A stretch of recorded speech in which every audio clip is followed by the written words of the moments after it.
गंदम के अंदर अगर मैग्नीशियम सल्फेट इस्तेमाल करना हो तो कब करें और कितना करें और कैसे करें।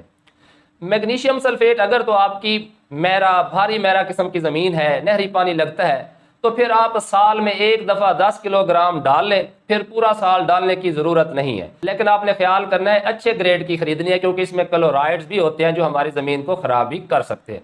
ये आपको पंसारियों के पास से भी मिल जाता है, जो मैदे की तेज़ाबियत को दुरुस्त करने के लिए अद्वियात में भी इस्तेमाल होता है।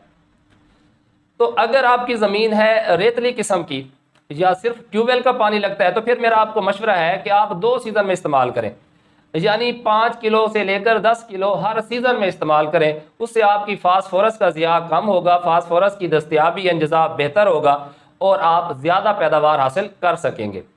इसके अलावा इसका बतौर फोलियर स्प्रे भी किया जा सकता है। इसे आम ज़ुबान में एप्सम साल्ट भी कहते हैं। तो इसका ज़्यादा से ज़्यादा जो कंसंट्रेशन है वो है 2%, यानी मैक्सिमम फी एकड़ आप 2 किलोग्राम मैग्नीशियम सल्फेट का स्प्रे कर सकते हैं। मगर मैं आपको सिफारिश करूंगा कि कोशिश करें 2 किस्तों में 500-500 ग्राम 100 से 150 लीटर पानी में हल करके इसका आप फोलियर स्प्रे करेंगे तो उससे भी आपको बड़े अच्छे नताज मिलते हैं।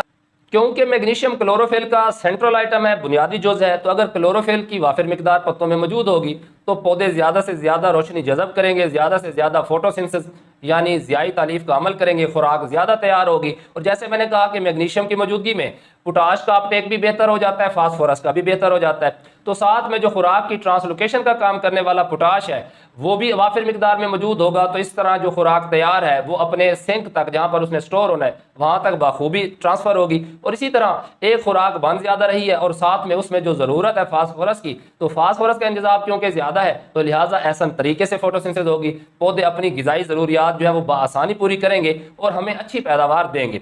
इसके अलावा मैं आपको बताता चलूं कि दर्जनों एंजाइम ऐसे हैं जिनमें बतौर एक्टिवेटर मैग्नीशियम इस्तेमाल होता है। जैसे हम किक लगाते हैं ना, मोटरसाइकिल स्टार्ट हो जाती है, उसके बाद फिर वो चलती रहती है। तो एक्टिवेटर का भी यही काम होता है कि मुख्तलिफ किस्म के ऐसे एंजाइम होते हैं जो मुख्तलिफ काम सर अंजाम देते हैं, मगर उन एंजाइम को अपने काम पर लगाने के लिए, स्टार्ट करने के लिए कुछ इनऑर्गेनिक मेटल आयंस की ज़रूरत होती है, जिनमें कॉपर है, आयरन है, मैंगनीज है, मैग्नीशियम है, जिंक है और भी काफ़ी सारे हैं। तो इसी तरह जो मैग्नीशियम है ये काफ़ी सारे एंजाइम को एक्टिवेट करता है जो पौधे के अंदर कलीदी किरदार अदा करते हैं।